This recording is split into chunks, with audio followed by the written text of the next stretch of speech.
고린도전서 3장 16절 17절 두 절의 말씀을 의지해서 우리 아침에 거룩하신 하나님의 보좌 앞으로 나아가겠습니다. 너희는 너희가 하나님의 성전인 것과 하나님의 성령이 너희 안에 계시는 것을 알지 못하느냐? 누구든지 하나님의 성전을 더럽히면 하나님이 그 사람을 멸하시리라. 하나님의 성전은 거룩하니 너희도 그러하니라. 우리 다 같이 찬송가 425장 주님의 뜻을 이루소서 425장 찬양 드리겠습니다.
하나님의 말씀 고린도전서 5장 1절로 13절까지 말씀 보겠습니다. 고린도전서 5장 1절로 13절까지 우리 함께 읽겠습니다. 너희 중에 심지어 음행이 있다 함을 들었으니 그런 음행은 이방인 중에서도 없는 것이라. 누가 그 아버지의 아내를 취하였다 하는도다. 그리하고도 너희가 오히려 교만하여져서 어찌하여 통한이 여기지 아니하고 그 일 행한 자를 너희 중에서 쫓아내지 아니하였느냐. 내가 실로 몸으로는 떠나 있으나 영으로는 함께 있어서 거기 있는 것 같이 이런 일 행한 자를 이미 판단하였노라.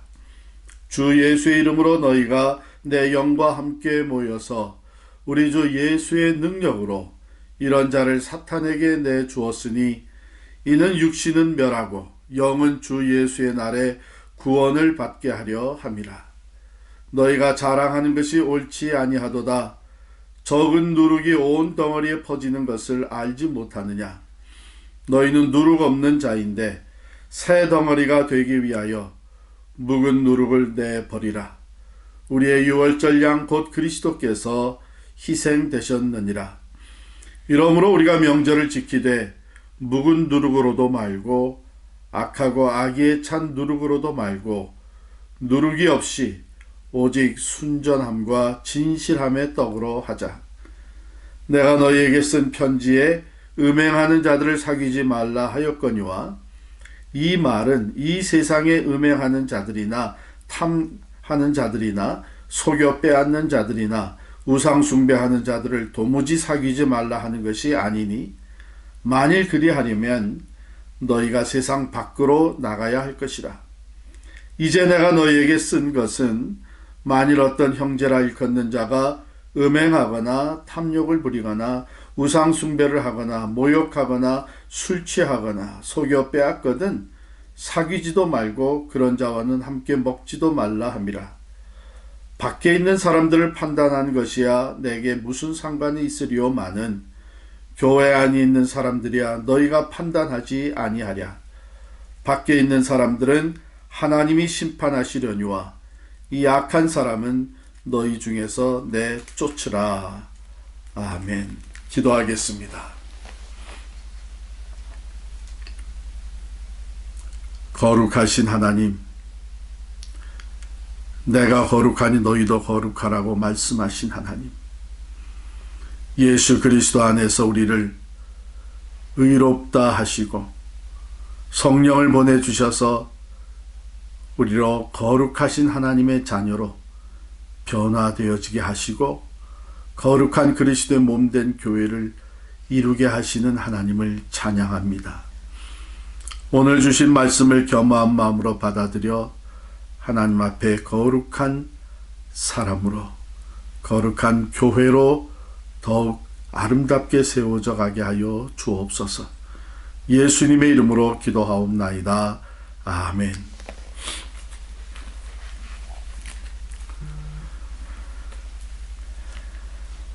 사랑하는 성도 여러분, 어제 우리가 거룩한 주일을 보내고 또 새 한 주간을 시작하게 되었습니다. 사도 바울은 이제 교회의 그 분쟁, 교회가 크게 네 파로 사람들 중심으로 해서 나누어졌다 그랬었잖아요. 그것에 대해서 쭉 말씀을 나누고 교훈하고 또 엄하게 가르치신 이 바울, 하나님이 이제 사도 바울을 통해서 또 다른 교회의 문제에 대해서 말씀하십니다. 그것은 음행에 대한 건데요. 사도 바울이 이 문제에 대해서 얘기를 듣고 참 많이 놀라고 또 고통스러워한 것 같습니다. 왜냐하면 이 음행의 문제는 그저 세상에서 얼마든지 있을 수 있는 그런 문제에 그치지 아니하고 이방인 중에서도, 즉 세상 사람들, 예수를 믿지 않는 사람들 중에서도 있을 수 없는 그런 음행의 문제가 예수의 공동체, 교회 안에서 일어났었다는 것이죠. 그것은 뭐냐 하면 교회의 일원인 한 사람이 그 아버지의 아내를 취하였다 하는 것이에요. 아버지의 아내라고 표현된 거 봐서 이것은 stepmother, 계모를 얘기하는 거겠죠. 그런데 그 아버지의 아내를 취해서 성관계를 가진 이 음행하는 일이 발생한 겁니다. 사도 바울은 이런 일은 이방인 중에서도 없는 것이라 이렇게 말을 하면서 더더욱 놀라웠던 것은 그런 일이 있다고 하는 것을 교회 공동체가 알면서도 그를 쫓아내지 않은 거예요. 그걸 다스리지 않는 거예요. 그 죄를 교회가 다스리지 않은 겁니다. 마땅히 통한이 여기고, 즉 그건 교회가 고통스러워하면서 어찌 우리 안에 이런 일이 있을 수 있느냐, 통한이 여긴다 그랬는데, 여기에 통한이 여긴다는 단어의 원래 뜻은요, 사람이 죽게 되면 그 통곡하면서 슬퍼하고 고통하는 것을 얘기하는 겁니다. 교회 안에 예수를 믿는 사람들 중에 이런 일이 있다고 하는 것에서 정말 통곡하며 가슴 아파하면서 이 죄를 다스려야만 하는 것이 교회가 해야 되는 마땅한 일인데 그것을 하지 않았다는 거예요. 그런데 바울 사도는 이것이 너희가 교만하여져서 이 죄를 다스려야 하지 않았다, 이런 얘기입니다. 그럼 교만하여졌다는 것은 무슨 뜻인가요? 이거는 무관심했다는 것도 아니고, 이것은 너희가 어찌할 줄 몰라서 당황해서 주저했다는 얘기도 아니고, 교만해서 이렇게 했다. 이것은 무슨 말인가 하면 6절에 보면은 이런 말씀이 있습니다. 너희가 자랑하는 것이 옳지 아니하도다, 이런 말이 있어요. 이 교만하였다는 것과 또한 너희가 자랑한다고 하는 말이 같은 맥락에서 쓰여진. 그럼 무엇을 자랑하면서 교만해졌나? 이것은 세상에서조차 정죄하고 세상에서조차 윤리 도덕적으로 다스림을 받는 이 문제를 우리는 그것을 그냥 수용해줬다. 우리는 그만큼 마음이 넓다. 이렇게 자랑하면서 하나님 말씀, 거룩하신 하나님 앞에 교만해졌다는 것입니다. 사도 바울은 이 문제에 대해서 어떻게 말씀하십니까? 마땅히 너희가 그런 자는 사탄에게 내주었어야 한다. 여기 사탄에게 내준다는 것은 무슨 말이냐 하면 출교시킨다는 얘기예요. 그럼 이 출교시키는 것은 교회가 징계를 가하는 건데, 이 징계의 목적이 어디 있느냐? 정죄하고 심판하는 데 있는 것이 아니고 5절 말씀에 보면 이는 육신은 멸하고 영은 주 예수의 날에 구원을 받게 하려 함이라 그랬어요. 이것을 그냥 그대로 받아놓게 되면 죄를 죄로 깨닫지 못하고 그 죄를 떠나지 않게 된다는 얘기입니다. 그렇게 되면 그 영혼이 오히려 버림을 받게 된다. 차라리 출교시켜서 징계를 시켜서 부끄러워하고 고통스러워하고 자기의 죄를 철저하게 깨닫고 회개하게 만들어야 된다. 그래서 그 영이 주 예수의 날에 구원을 받게 해줘야 된다. 이것이 징계의 목적이었습니다. 그러면서 사도 바울은 한 걸음 더 나아가 이 출교를, 이런 죄를 반드시 교회가 다스려야 된다고 하는 것을 원칙적으로 가르치는 내용이 6절에 나옵니다. 적은 누룩이 온 덩어리에 퍼지는 것을 알지 못하느냐. 이 죄라고 하는 것은 그냥 덮어두게 되면 그것은 누룩과 같이 퍼져나가는 성격이 있습니다. 그렇습니다. 저걸 그냥 가만 놔두는 거 보니까 괜찮은가 보다 하면서 퍼져나가고요. 죄를 진 사람도 그것을 죄에 대해서 부끄러워하고 고통스러워하고 회개하려고 하지 아니하고 그 죄를 계속해서 저지르는, 뿐만 아니라 그것이 다른 사람에게도 영향을 주어서 번져나가게 된 것이 죄라는 것이죠. 근데 이게 그렇게 돼서는 안 되는 이유가, 너희는, 즉 거룩한 그리스도의 몸된 교회는 누룩이 없는 자인데 새 덩어리가 되기 위하여, 즉 새로운 공동체, 새 예루살렘, 새로운 하나님의 백성이 되기 위하여 묵은 누룩을 내버려야 된다. 그렇지 않으면 새로 거룩한 새로운 공동체가 되지 못하기 때문이죠. 우리의 유월절 양 곧 그리스도께서 희생되셨느니라. 사도 바울은 여기서 유월절 명절인 유대인의 명절인 유월절과 무교절을 연결시켜서 예수님께서 바로 유월절 어린 양이 되시지 않았느냐. 유월절에 유월절 만찬을 먹을 때에 무교병을 먹습니다. 즉 누룩이 들어가지 않은 또 빵을 먹는 것이죠. 바로 예수님께서는 그렇게 유월절 어린 양이 돼서 새로운 공동체 교회를 세워주셨는데 이 누룩을 죄를 그냥 덮어두게 되면 그것은 새 덩어리가 될 수 없다. 새로운 공동체가 될 수 없다는 것이죠. 그러므로 묵은 누룩으로도 말고 악하고 악의에 찬 누룩으로도 말고 누룩이 없이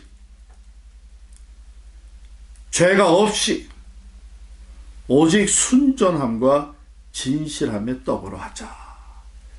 이 새로운 떡덩어리, 새로운 공동체가 된 것은 오직 예수 그리스도의 거룩하신 보혈로 이루어진 것이고 그 죄값을 다 치러주시는 예수 그리스도의 희생으로 이루어진 것이기 때문에 이 공동체는 반드시 순전함과 진실함을 유지해야 된다 하는 말씀입니다. 그러면서 사도 바울은 혹시 오해가 생길까봐 이렇게 얘기를 합니다. 내가 도대체 세상에 있는 음행하는 자들을 사귀지 말라 이렇게 말한 것은 세상에 있는 음행하는 자들이나 탐하는 자들이나 속이는 자들이나 우상 숭배하는 자들을 도무지 사귀지 말라 하는 것이 아니다. 이건 또 무슨 말입니까? 그러니까 세상 예수를 믿지 않고 살아가는 세상에서 이런 죄악들을 저지르고 있는 사람들과 예수를 믿는 공동체 안에 들어와서 이런 같은 죄를 범하는 자들을 다르게 취급해야 된다는 겁니다. 그래서 세상에서 이런 죄를 짓는 사람들을 사귀지 말라고 하는 것이 아니라 그들과 사귐이 있어야 된다. 만일 그들과 도무지 사귀지 아니하려면 너희가 세상 밖으로 나가야 되지 않느냐. 그러나 교회는 믿는 사람들은 세상에서 부르심을 받았지만 또한 세상으로 보내심을 받은 사람들입니다. 그래서 예수를 알지 못하기 때문에 여전히 이런 죄를 짓는 사람들과 사귀면서 그들에게 영향력을 끼치고 그들을 예수께로 인도해서 그들 동안 이 모든 죄를 떠나 예수 그리스도의 공동체 안에서 구원받은 자로서 거룩한 삶을 살아갈 수 있도록 인도해야 되는 사명이 있다고 하는 것입니다.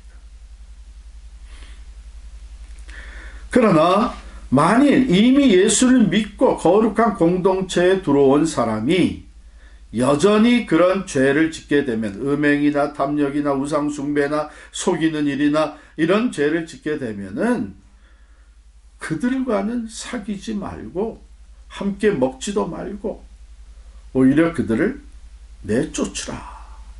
왜? 예수님의 공동체 교회는 세상에서부터 구별되어 있는 거룩한 모습을 유지해야 되기 때문입니다. 그렇지 아니하고 이게 경계가 없이 그저 다 세상에서도 하는 것이 교회 안에서 그대로 이루어진다고 하게 되면 이것은 거룩한 하나님의 공동체, 교회, 구별된 예수의 사람들이 될 수가 없기 때문입니다. 그것은 반대로 결국은 세상에 있는 사람들이 예수 믿는 사람을 따르고 그들의 말을 들어야 할 이유가 사라지는 거예요. 사도 바울은 이렇게 얘기합니다. 12절에 보면 밖에 있는 사람들을 판단하는 것이야 내게 무슨 상관이 있으려마는. 이 말은 무슨 얘기? 예수를 믿지 않는 사람들, 그대로 그렇게 사는 사람들에 대해서는 내가 상관할 바가 아니요 밖에 있는 사람들은 하나님이 심판하실 것이다. 13절에 그렇게 돼 있어요. 그러나 교회 안에 있는 사람들이야 우리가 서로 돌아보면서 우리가 서로 판단하고 그들이 죄를 회개하지 아니하게 되면 마땅히 죄를 죄로 알고 부끄러워하고 죄 때문에 고통당하도록 징계를 해서 그들을 출교시켜야 된다. 내쫓으라는 것입니다. 그럼으로써 그들의 육신은 고통을 당하고 수치를 당할지 모르지만 죄를 회개하고 하나님께로 돌아올 수 있는, 그래서 그 영혼은 구원에 이르게 해야 된다는 그런 말씀입니다. 여기서 우리는 두 가지 교훈을 받습니다. 첫 번째, 죄를 덮어주는 것이 교회 안에서 참 하나님이 기뻐하시지 않는 죄를, 음행을 저지르고 사기를 치고 남의 것을 빼앗고 이런 우상 숭배하듯이 세상을 여전히 쫓아가고 하는 것을 우리가 그냥 묻어둬서는 안 된다는 것입니다. 왜? 그것은 본인뿐만 아니라 공동체를 더럽히는, 죄가 퍼져나가는 근거가 되기 때문입니다. 사랑하는 마음으로 죄를 다스려야 됩니다. 여러분, 그러기 때문에 동성애가 분명히 성경은 죄라 그랬는데 교회가 그게 죄가 아니라고 그것을 그냥 품어주기 시작하게 되면 그 교회는 동성애를 더 이상 막지를 못합니다. 계속 번져나가게 놔둘 수밖에 없습니다. 그러나 지금은 힘들지만 그게 죄라고 하는 것을 분명히 가르치고 그 죄로 인하여 부끄러워할 줄 알고 회개하고 하나님께로 돌아오게 되면 잠시는 고통스럽지만 그 영혼은 살게 되는 것이에요. 두 번째 우리에게 주시는 교훈은 혹시 우리 자신에게 이런 죄가 있지 않은가 돌아봐야 합니다. 만일 우리가 이런 죄 문제를 해결하지 아니하고 그대로 교회 안에 죄를 죄로 알지 못하고 오히려 그것을 부끄러워하지 아니하고 정당화시키면서 생활을 하게 된다면 우리는 공동체를 더럽히는 일을 하게 됩니다. 하나님은 그것을 기뻐하시지 아니하고 우리가 오늘 시작할 때 읽었던 것처럼 너희는 너희가 하나님의 성전인 것과 하나님의 성령이 너희 안에 계시는 것을 알지 못하느냐. 누구든지 하나님의 성전을 더럽히면 하나님이 그 사람을 멸하시리라. 참 두렵고 떨리는 마음으로 우리가 이 말씀을 받습니다. 우리 함께 기도하겠습니다.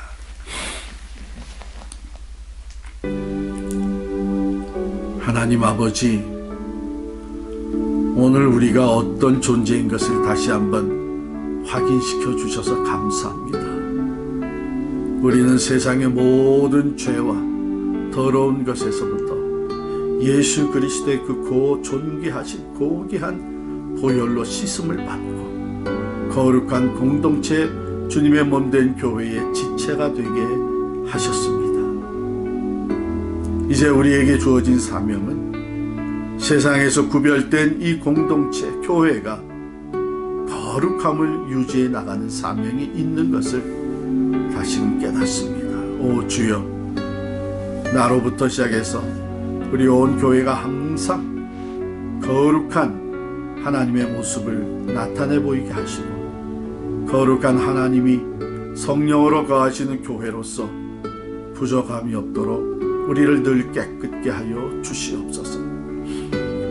죄를 그저 덮어두고 죄가 죄인 것을 깨닫게 하지 못하는 이런 어리석은 죄를 저희 스스로가 짓지 않게 하여 주시고 오히려 그 영혼을 사랑하는 마음으로 마땅히 죄를 회개할 수 있도록 징계하고 또한 하나님이 원하시지 않는 그 죄의 길에서 돌아서지 않을 때에 필요하다면 징계와 출교까지 가할 수 있는 믿음의 공동체로 서게 하여 주시옵소서. 우리 스스로가 먼저 나 자신을 돌아보게 하시며 거룩한 그리스도의 몸된 교회 지체가 되어 날마다 더 성화되어 가며 거룩함을 유지해 나갈 수 있는 우리 개인의 삶, 그래서 우리 온 공동체의 거룩한 모임이 되게 하여 주시옵소서. 예수 그리스도의 이름으로 간절히 기도하옵나이다. 아멘. 우리 계속해서 기도합니다. 먼저 예수 그리스도 안에서 우리가 참된 자유와 평화를 회복하게 하옵소서. 이 사회가 속히 주께로 돌아와 참 자유와 평화를 회복하게 해달라고 기도하기를 바라고요. 두 번째는 우리 영육 간의 강건함을 주셔서 이 어려운 상황을 잘 극복하게 하시고 또 경제적 어려움을 이겨나가게 하옵소서. 세 번째로 하나님 허락하신 선교센터 클로징이 순조롭게 진행되게 하옵소서. 선교를 위해서 오늘 아침 기도할 때에 월요일 오늘 아침에는 중국에서 선교하시는 김청죽, 김요섭 선교사님 가정들과 사역을 위해서 기도하겠습니다. 또 한 주간 동안 기도할 우리 선교사님은 멕시코에서 사역하시는 박영환 선교사님입니다. 그 가정과 사역을 위해서 기도하겠습니다. 병으로 고통받는 성도들 하나님 앞에 올려드립니다. 최유리 집사님, 스티븐 로리 성도님, 윤찬중 집사님, 남기영 집사님, 박노식 장로님, 박수연 권사님, 그리고 우리 오성현 집사님 지금 병원에 ICU에서 치료를 받고 있는데 우리 기도가 필요합니다. 하나님께서 우리 모든 병으로 고통받는 성도들을 치료해 주시고 속히 회복시켜 주시기를 위해서 기도하시며, 또한 우리가 함께 기도하던 한상웅 성도님 하나님의 부르심을 받아서 우리 내일 모레 화요일 내일이군요. 내일 화요일 아침 우리 하관식을 갖게 됩니다. 유가족을 위해서 기도해 주시기 바랍니다. 우리 시간 이 모든 기도 제목을 가지고 함께 기도하고 또 여러분 각자의 기도 제목을 하나님 앞에 올려드리며 간절히 기도하는 시간 되시기 바랍니다. 기도하십시다. 주님, 거룩하신 하나님의 은혜 보좌 앞에 우리들이 나아갑니다. 참으로 세상이 주지 못하는 참 평화를 주님으로부터 아버지 공급받기를 원합니다. 참된 자유가 주께 있음을 저희들이 고백하며 하나님 우리 각 가정과 아버지 하나님 우리 교회 또 이 사회가 오직 예수 그리스도 안에서 참된 자유와 평화를 누리게 하여 주시옵소서.